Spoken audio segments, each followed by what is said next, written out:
Umkris RSPP. Mari kita siapkan hati kita untuk memuji Tuhan.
Shalom Bapak Ibu Saudara dikasih Tuhan, keluarga besar Bakor Umkris RSPP, selamat siang. Hari ini Jumat 3 September 2021, kita akan belajar sebagian kebenaran firman Tuhan. Mari kita awali di dalam doa. Bapa di surga, kami bersyukur Tuhan, Engkau memberikan waktu yang indah bagi setiap kami, untuk kami boleh mengerti sebagian kebenaran firman-Mu. Urapi hamba-Mu, singkapkan kebenaran-kebenaran-Mu. Jadikan siang hari ini menjadi siang yang penuh berkat bagi setiap kami. Dalam nama Tuhan Yesus Kristus, kami serahkan jalannya pemberitaan firman pada siang hari ini. Haleluya. Amin. Bapak Ibu Saudara dikasih Tuhan, memahami harga sesuatu itu sangat penting ya, dalam berbagai aspek. Apakah itu yang berupa sesuatu yang jasmani ataupun yang non jasmani. Tanpa kita memiliki pemahaman yang benar akan harga sesuatu, maka kita tidak akan pernah bisa meraih sesuatu yang kita rindukan. Ya, Jadi kalau misalnya Bapak Ibu Saudara merindukan suatu rumah yang indah di tempat yang sangat indah, misalnya di Pondok Indah, ya, di BSD, tempat-tempat elit Kelapa Gading, ketika Bapak Ibu Saudara mencanangkan untuk bisa memiliki rumah-rumah di tempat itu, Bapak Ibu Saudara pasti tahu harga yang harus kita persiapkan atau uang yang harus kita persiapkan sesuai dengan harga rumah di tempat itu, ya. Jadi wajar kalau kita harus tahu harga sesuatu yang kita anggap paling penting, ya. Misalnya untuk sesuatu yang non jasmani, misalnya untuk menjadi seorang jenderal misalnya, kita tahu harga yang harus dibayar. Mereka harus melewati pendidikan panjang, ya, pendidikan panjang. Secara fisik mereka pasti akan capek, ya. Belum nanti ketika sudah lulus akabri, mereka akan mengucapkan sumpah dan itu harus dipegang teguh, ya, sabta marga itu, ya. Dan ketika dia menjalankan tugas, mereka tidak ada istilah atau kata menolak tugas, itu tidak ada. Bahkan ketika istrinya melahirkan pun mereka tidak harus bisa hadir menunggu di sampingnya, ya. Anaknya sakit dirawat pun mungkin dia sulit untuk meninggalkan tugas negara ini. Nah, ini yang saya katakan, kita harus memahami harga yang harus dibayar oleh seseorang ketika dia merindukan sesuatu, ya. Demikian juga Bapak Ibu Saudara dengan kita sebagai orang percaya. Bapak Ibu Saudara tentu menjalani hidup kekristenan bukan 5-10 tahun atau 15 tahun, ya. Pasti sudah banyak yang di atas 20 tahun kita menjalani hidup kekristenan. Tapi apakah kita tahu harga kekristenan yang sebenarnya, yang kita anut, yang kita imani ini? Ya, ini yang harus kita renungkan, ya. Dan memahami harga kekristenan yang benar itu sangat penting, Bapak Ibu Saudara. Itu sangat penting. Kalau orang percaya salah dalam memahami harga kekristenan yang benar, jadi dia menjadi orang percaya, dia menjadi orang Kristen berpuluh tahun, tapi dia tidak pernah tahu harga kekristenan yang sesungguhnya, pasti hidupnya akan tidak berkualitas. Hampir pasti. Bapak Ibu Saudara bisa buktikan, ya. Jadi orang-orang yang belum memiliki pemahaman yang benar tentang harga kekristenan yang sesungguhnya, mereka pasti akan menggelar hidup yang semaunya, ya. Dan ciri-ciri orang-orang yang belum memiliki pemahaman tentang kekristenan yang benar itu salah satunya apa? Mereka hidupnya akan menjadi beban bagi orang lain. Hidupnya akan menjadi beban bagi orang lain. Apakah itu orang tuanya, apakah itu saudara kandungnya, apakah itu iparnya. Yang jelas dia tidak bisa mandiri dan menjadi beban orang lain, ya. Karena dia tidak memahami harga kekristenan yang benar. Dia menjalani hidup kekristenan itu dikira dalam benaknya hanya ke gereja, cukup mendengar firman, ya, bangga kalau dia menjadi pelayan Tuhan. Tidak cukup di situ, Bapak Ibu Saudara, ya. Kalau hanya ke gereja membawa persembahan, itu tidak ada sulitnya, tidak ada sulitnya. Kalau dibanding dengan agama-agama lain yang harus, misalnya dia harus menemui Tuhannya dalam sehari bisa lebih dari 3-4 kali, coba. Sementara kita seolah-olah hanya dituntut 1 minggu sekali atau seminggu 2 kali, mungkin tidak lebih, ya. Jadi saya katakan orang yang rajin ke gereja bahkan ambil pelayanan itu belum tentu mereka mengerti harga kekristenan yang sebenarnya. Dan kita akan lihat hidup yang diperagakan oleh orang-orang seperti ini. Kalau hidupnya masih menjadi beban, ngerepotin orang lain, pasti orang ini tidak tahu harga kekristenan yang benar, ya. Yang kedua, biasanya orang-orang yang tidak memiliki pemahaman yang benar akan harga kekristenan, dia akan mudah berbuat dosa, sangat mudah berbuat dosa, ya. Bukan berarti orang yang sudah mengerti kekristenan yang benar itu tidak berbuat dosa. Oh, mereka juga bisa berbuat dosa, tetapi beda, muatannya beda, Ya, muatannya beda. Orang yang sudah memiliki pemahaman yang benar tentang harga kekristenan, dia tidak mungkin dia merancang satu kejahatan di dalam benaknya. Tidak mungkin. Ya, ingat, dia tidak mungkin merancang suatu kejahatan. Apakah dia mau melicikin orang lain? Apakah dia atau mau membalas dendam pada orang lain? Ya, apakah dia merancang suatu tindakan yang merugikan perusahaan, misalnya korupsi, manipulasi? Itu tidak mungkin. Tidak mungkin. Ya, memang dia masih bisa salah, tetapi bukan hal-hal yang major, yang mayor, yang prinsip. Bisa salah, tapi bukan hal seperti itu. Belum lagi nanti kalau mereka mengumpulkan banyak harta dan ketika diberkati dia mengkhianati pasangan hidupnya, belum lagi menyentuh itu.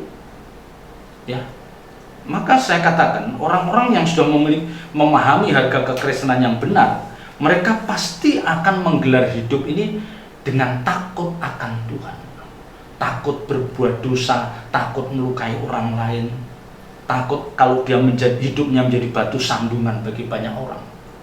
Nah, itu pasti ciri-ciri orang yang sudah mengerti kebenaran firman Tuhan. Kalau kita lihat di dalam Injil pasal 19, Injil Matius pasal 19, Bapak Ibu Saudara. Ya, Injil Matius pasal 19. Kalau kita baca mulai ayat yang ke-16. Ada seorang datang kepada Yesus dan berkata, "Guru, perbuatan baik apakah yang harus kuperbuat untuk memperoleh hidup yang kekal?" Jawab Yesus, "Apakah sebabnya engkau bertanya kepadaku tentang apa yang baik? Hanya satu yang baik. Tetapi jika engkau ingin masuk ke dalam hidup, turutilah segala perintah Allah." Ya. Kalau dikatakan kalau engkau ingin masuk ke dalam hidup, turutilah segala perintah Allah. Kata orang itu kepadanya, "Perintah yang mana?" Kata Yesus, "Jangan membunuh, jangan berzina, jangan mencuri, jangan mengucapkan saksi dusta. Hormatilah ayahmu dan ibumu, dan kasihilah sesamamu manusia seperti dirimu sendiri." Ya, ini kan hukum Taurat ini yang dikatakan Tuhan ini. Ya, kata Yesus, kata orang muda itu kepadanya, "Semua itu telah kuturuti, apalagi yang masih kurang." Nah, rupanya orang muda itu sudah melakukan apa yang dikatakan Yesus. Apa yang kurang? Nah, ya, mungkin Bapak Ibu Saudara, banyak di antara kita orang percaya itu belum tentu bisa lebih baik dari orang muda ini. Belum tentu. Ya, belum tentu. Orang muda ini dikatakan jangan membunuh, jangan berzina, jangan mencuri, jangan mengucapkan saksi dusta. Artinya nggak boleh bohong. Ya, padahal ini sering kita lakukan atau kadang-kadang kita lakukan. Hormati ayahmu dan ibumu, kasihlah sesamamu manusia seperti dirimu sendiri. Nah, mengasihi sesama itu pun seringkali kita sulit. Ya. Nah, orang muda itu menjawab, "Semua itu telah kuturuti, apalagi yang masih kurang." Nah, kata Yesus kepadanya, "Jikalau engkau hendak sempurna." Ya, jadi orang muda itu sudah baik, tapi rupanya dia ingin yang lebih. Makanya Tuhan Yesus katakan, "Jika engkau hendak sempurna." Ya, "Pergilah, jualah segala milikmu dan berikanlah itu kepada orang-orang miskin, maka engkau akan beroleh harta di surga, dan kemudian datanglah kemari dan ikutlah aku." Dan Alkitab tidak mengatakan bahwa orang itu menjual segala harta miliknya. Yang Alkitab katakan apa? Ketika orang muda itu mendengar perkataan itu, pergilah ia dengan sedih sebab banyak hartanya. Ya. Kalau kita menjadi orang Kristen, standarnya hanya baik, mestinya tidak mudah, tidak sulit Bapak Ibu Saudara. Tidak sulit kalau hanya tidak membunuh, tidak mencuri, tidak berzina, menghormati, tidak sulit. Mengasihi sesama, mungkin yang ini agak sulit. Tidak boleh berdusta, ini yang mungkin agak sulit. Tapi kalau kita ngotot, kita komit, bisa itu. Tetapi ketika Tuhan katakan, kalau kamu hendak sempurna, jual segala hartamu, bagikan orang miskin, ikutlah. Nah, ini harga yang sesungguhnya. Inilah harga yang sesungguhnya. You mau ikut? Ya. Ini kan seperti membetot nyawa kita. Ya, orang muda itu seperti dibetot nyawanya. Orang muda ini kaya, tapi kita harus salut, sekalipun dia masih muda dan kaya, dia sudah mempersoalkan tentang hidup yang sempurna itu. Nah, masalahnya adalah kita ini yang menjalani kekristenan bertahun-tahun, berpuluh tahun, kadang-kadang tidak pernah mempersoalkan itu. Ya, tidak pernah mempersoalkan hal itu. Kita semua merasa sudah aman kalau kita ke gereja.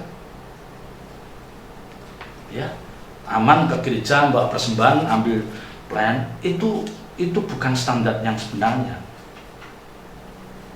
Ya.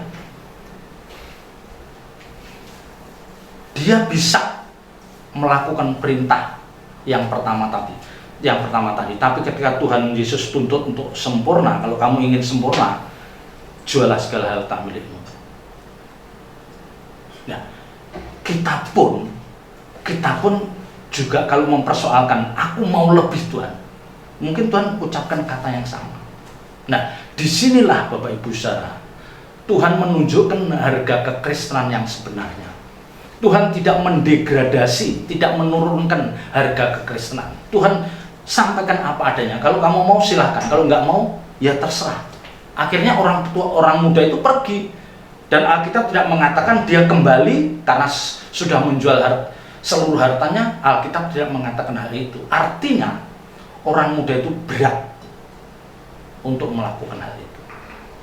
Ya, tentu ini kalau dikenakan dalam hidup kita sehari-hari, bukan berarti kita harus menjual rumah kita, mobil kita, terus kita taruh di gereja. Oh, bukan seperti itu. Bukan seperti itu. Tuhan ini hanya mau mengatakan, kalau kamu memang benar-benar ingin sempurna, Tuhan tadi kan katakan, ya, Tuhan tadi kan katakan, jikalau engkau hendak sempurna, itu yang harus kamu lakukan. Ya. Nah, ini berbicara tentang bagaimana Bapak Ibu Saudara saya itu tidak boleh terikat kepada apa yang kita miliki. Ya. Sekali lagi, bukan berarti rumah kita, uang kita, harta yang kita miliki kita jual terus kita taruh di gereja. Wah, kalau semua melakukan itu justru gereja bisa rusak. Ya, karena belum tentu siap pendetanya untuk mengelola harta yang mungkin sampai ratusan miliar triliun kalau semua orang melakukan hal itu. Tapi maksud kalimat ini, maksud kebenaran ini loh, kekristenan sesungguhnya seperti ini. Kamu jangan terikat oleh hartamu. Ya, ini mungkin Tuhan kan tahu orang muda itu bangga dengan harta yang dimilikinya. Ya, dia bangga, tapi Tuhan juga melihat bahwa orang muda ini sulit kalau untuk melepaskan sebagian hartanya. Ya. Nah, ini Bapak Ibu Saudara. Jadi kalau kita mengerti kebenaran ini, kita diarahkan. Kita jangan puas dengan kondisi seperti itu. Suatu saat kita dituntut untuk kita merelakan sebagian harta kita, sebagian. Dan itu pun kadang-kadang kita berat. Ya. Kalau kita lihat di Injil Lukas pasal 13 ayat 24. Injil Lukas pasal 13 ayat 24. Ya. Siapa yang diselamatkan, perikopnya. Mulai ayat 22, biar nyambung. Kemudian Yesus berjalan keliling dari kota ke kota dan dari desa ke desa sambil mengajar dan meneruskan perjalanannya ke Yerusalem. Dan ada seorang yang berkata kepadanya, "Tuhan, sedikit sajakah orang yang diselamatkan?" Rupanya ada orang yang mempersoalkan setelah Tuhan Yesus mengajar dan mereka mendengarkan ajaran-ajarannya, itulah ternyata berat yang diajarkan Tuhan. Maka ada orang yang mulai ragu, Tuhan kalau begini sedikit dong yang diselamatkan. Ya, akhirnya Tuhan jawab Yesus kepada orang-orang di situ, berjuanglah untuk masuk melalui pintu yang sesak itu, sebab aku berkata kepadamu, banyak orang akan berusaha untuk masuk, tetapi tidak akan dapat. Ya. Jadi ini Yesus katakan, Tuhan Yesus katakan, tuh ya, orang tadi kan mengatakan, Tuhan sedikit sajakah orang yang diselamatkan? Tuhan tidak mengatakan sedikit atau banyak. Tuhan katakan berjuanglah untuk masuk melalui pintu yang sesak itu. Yang berjuang saja belum tentu masuk, apalagi yang tidak berjuang. Kan ini dikatakan, aku berkata kepadamu, banyak orang akan berusaha, banyak orang akan berjuang untuk masuk, tetapi tidak akan dapat. Jadi yang sudah berjuang pun tidak bisa masuk, apalagi yang tidak berjuang. Saya ketika merenungkan kebenaran ini, saya mempersoalkan di mana letak kekurangan kita. Ya, kita baru memahami harga yang sesungguhnya dari sebuah kekristenan itu. Kalau Bapak Ibu Saudara ke gereja membawa persembahan, ambil bagian dalam pelayanan, itu saya bisa katakan, itu belum bisa dikatakan bahwa kita sedang berjuang untuk masuk keselamatan. Tidak. Ya. Yang sudah ke gereja, yang rajin bawa persembahan, yang ikut ambil bagian dalam pelayanan, itu pun belum bisa dikatakan sedang berjuang masuk pintu yang sesak itu. Apalagi yang tidak ke gereja, yang tidak pernah membawa persembahan ke rumah Tuhan, yang tidak memiliki keterbebanan dalam pekerjaan Tuhan. Bagaimana mungkin dia mau masuk dalam keselamatan? Ya.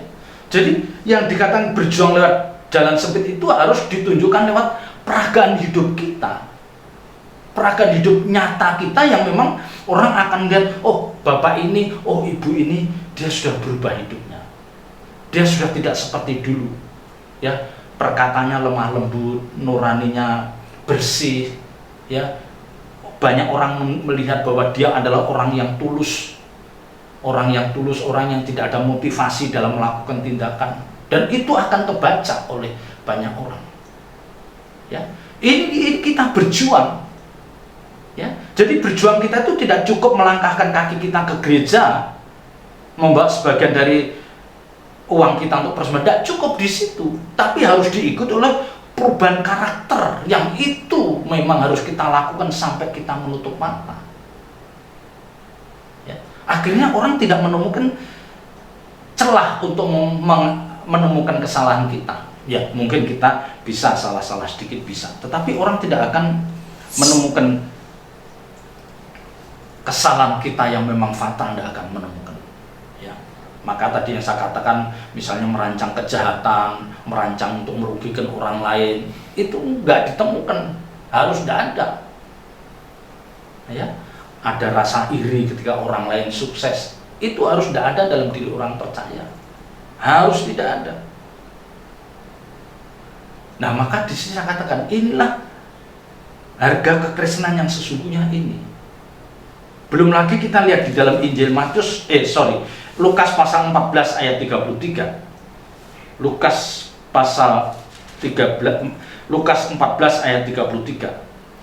Demikian pula lah tiap-tiap orang di antara kamu yang tidak melepaskan dirinya dari segala miliknya tidak dapat menjadi muridku. Coba, kalau kita membaca ayat-ayat ini, kita nggak ada kata lain yang pantas kita ucapkan kecuali mengatakan berat menjalani kekristenan yang benar. Berat menjalani kekristenan yang benar. Dan inilah harga yang sesungguhnya. Ya, di sini dikatakan, kalau ya demikian pula lah tiap-tiap orang di antara kamu yang tidak melepaskan dirinya dari segala miliknya. Jadi kalau orang itu tidak bisa melepaskan diri dari segala miliknya, artinya dia masih menggenggam erat semua harta kekayaannya itu, nggak mau berbagi dengan sesama, sulit untuk berkorban, ya, tidak tergerak untuk membantu pekerjaan Tuhan, dan mereka merasa memiliki harta itu, memiliki kekayaan itu, sulit untuk dimuridkan. Tuhan nggak bisa mendidik. Kamu tidak akan dikatakan tidak dapat menjadi muridku. Lah, kamu masih menggenggam hartamu erat-erat. Ya, bagaimana aku mau mendidik kamu? Kamu masih fokus memegang hartamu erat-erat, sulit untuk berbagi, sulit untuk terbeban kesulitan orang lain, terbeban untuk membantu pekerjaan Tuhan, sulit, kamu tidak bisa dimuridkan. Ya, ini Bapak Ibu Saudara. Ya, jadi bukan kita nggak boleh kaya, boleh. Ya, Alkitab tidak melarang kita kaya. Yang nggak boleh itu kalau ingin kaya. Tapi kalau kita kerja keras, kita profesional, kita hemat, kita tidak punya banyak keinginan, ternyata Tuhan memperkaya kita. Oh, tidak ada salahnya. Justru jangan kita kaya. Kita harus sangat kaya, tapi jangan ingin kaya. Beda kan ingin kaya sama orang yang tahu-tahu diberkati Tuhan, beda. Kalau ingin kaya itu orang-orang yang akan menghalalkan segala cara, dan itu yang Tuhan tidak berkenan. Tapi kalau dia menjalani hidup dengan takut akan Tuhan, tidak punya banyak hobi, tidak punya banyak kesenangan, uangnya disimpan, ditabung, dan menjadi berkat bagi banyak orang, bisa kaya, dan tidak salah itu. Ya, karena gereja harus ditopang oleh orang-orang kaya yang takut akan Tuhan. Gereja harus ditopang oleh orang-orang kaya yang tidak menggenggam kekayaannya itu. Ya, supaya pekerjaan Tuhan bisa lancar. Nah, inilah Bapak Ibu Saudara harga kekristenan yang benar yang harus kita pahami. Ya, jadi kita jangan berhenti pada puas kalau kita ke gereja dan lain sebagainya tanpa ada perubahan karakter, tanpa memiliki nurani yang bersih. Ya, padahal di dalam Matius 16 ya, Matius 16 ya, ayat terakhir Injil Matius pasal 16 ayat yang ke-24. Injil Matius 16 ayat yang ke-24 dikatakan, lalu Yesus berkata kepada murid-muridnya, setiap orang yang mau mengikut aku, ya harus menyangkal dirinya, memikul salibnya, dan mengikut aku. Dua hal ini yang harus ada dalam diri Bapak Ibu Saudara dan saya, menyangkal diri dan memikul salib. Ya, menyangkal diri itu apa? Ketika kita melakukan sesuatu yang tidak kita inginkan, ya, kita melakukan sesuatu yang membuat kita tidak nyaman, tetapi itu harus kita lakukan karena itu perintah kebenaran, karena Roh Kudus mendorong kita untuk kita lakukan. Nah, itu menyangkal diri. Misalnya apa? Kita mengampuni orang yang melukai kita, orang yang mengkhianati kita, kita mengampuni. Kan kita jengkel, kita nggak mau, tapi Alkitab katakan sebelum matahari terbenam harus mengampuni. Nah, ini menyangkal diri. Ya, belum lagi nanti kita capek, capek terus mertua suruh nganter kita dari Ciledug ke Bekasi, nggak ada orang lain yang bisa nganter kecuali kita. Ya, kita lakukan karena itu orang tua kita, itu mertua kita antar. Kita nggak nyaman, tapi demi membuat orang lain nyaman, demi menuruti keinginan Roh Kudus yang dalam diri kita lakukan itu. Ya, kita merasa benar, tapi kita disuruh ngalah. Kan seringkali di kantor kita merasa benar tapi dipersalahkan. Ya, kita tidak usah membela diri dengan amat kuat, kita berdoa saja. Ya, menyangkal diri itu satu hal yang paling sulit dilakukan. Apalagi kalau orang itu orang yang kaya, orang yang diberkati, sulit untuk menyangkal diri. Ya, orang yang duitnya banyak terus suruh ngalah, suruh mudah memaafkan, sulit. Bukan nggak bisa, ada banyak orang tapi sulit. Kalau yang melukai misalnya orang yang status sosialnya jauh di bawah dia, belum tentu bisa dia mengampuni. Ya, dari menyangkal diri itu hal yang paling sulit untuk dikerjakan orang percaya. Tapi Bapak Ibu Saudara dan saya harus bisa melakukan itu. Harus bisa melakukan itu. Disinilah harga kekristenan yang sesungguhnya. Memikul salib. Memikul salib itu artinya apa? Kita menanggung beban yang sesungguhnya itu bukan beban yang harus kita tanggung. Ya, kita tahu ponakan kita sulit untuk bayar kuliah, orang tuanya nggak mampu karena kondisi pandemi. Kita yang diberkati, bagaimana kita memikul salib itu bukan tanggung jawab kita, tapi karena kita digerakkan. Oke, uang SPP-mu aku yang bayar. Belum lagi nanti ya, kita lihat saudara kita ada di masuk ICU harus uang DP sekian puluh juta. Itu bukan beban Bapak Ibu Saudara. Bapak Ibu Saudara nggak melakukan pun nggak bisa dipersalahkan. Tapi karena kita mengerti kebenaran, mungkin Tuhan gerakkan saya untuk menopang orang ini. Dibayarin uang muka untuk ICU-nya. Nah, hal-hal inilah yang mestinya ada di dalam benak kita, yang yang ada di dalam bejana hati kita. Jadi perbuatan baik kita itu harus tidak berhenti dari satu perbuatan baik ke perbuatan baik yang lain, dari satu penyangkalan diri ke penyangkalan diri yang lain. Akhirnya kita menjadi orang-orang yang tanpa beban dan kita siap untuk pulang ke rumah Bapa. Ya, karena kita sudah mengerti harga kekristenan yang benar dan kita sudah mulai melihat, melakukan, mewujudkan dalam hidup nyata kita, dan orang bisa melihat itu. Tapi ingat, ini tidak mudah. Harus ada komitmen, perlu perjuangan, dan yang penting perlu dibiasakan, dilatih mengalah, ya, dilatih untuk tidak banyak protes, dilatih untuk tidak ingin melukai orang lain. Semuanya harus dilatih. Ya, selamat berjuang. Tuhan Yesus memberkati. Mari Bapak Ibu Saudara kita tutup di dalam doa. Bapa di surga, segala puji hormat syukur kami naikkan ke hadirat-Mu. Kami bersyukur atas kebenaran firman-Mu, meteraikan firman-Mu dalam setiap hati kami dan ajar kami melakukannya. Roh Kudus mampukan kami, berikan kami kekuatan, dan kiranya Tuhan kami bisa mewujudkan di sisa akhir hidup kami ini. Terima kasih Tuhan, terima kasih. Kami berdoa Tuhan untuk Bakor Umkris Rumah Sakit Pertamina. Engkau akan pakai seluruh pengurus Bakor Umkris Tuhan, mulai dari ketua, wakil ketua, dan seluruh yang terlibat dalam kegiatan Bakor Umkris. Persatukan mereka dalam tali kasih-Mu. Hikmat surgawi limpahkan buat beliau-beliau ini. Biarlah Tuhan Bakor Umkris ini dari hari ke hari semakin nyata, menjadi berkat bagi banyak orang. Kami berdoa untuk setiap persembahan yang dibawa oleh umat-Mu, keluarga besar Bakor Umkris RSPP. Tuhan, Engkau mencukupkan segala yang kami perlukan. Engkau juga memberkati tangan-tangan yang telah memberi. Engkau memberkati hidupnya, pekerjaannya, dan keluarganya. Kami berdoa untuk manajemen Pertamedika Tuhan. Engkau jadikan mereka menjadi pejabat yang takut akan Engkau, dan setiap keputusan yang diambilnya biar ini mendatangkan kebaikan bagi seluruh karyawan, mendatangkan kemajuan bagi Pertamedika khususnya. Kami juga berdoa untuk manajemen Rumah Sakit Pusat Pertamina.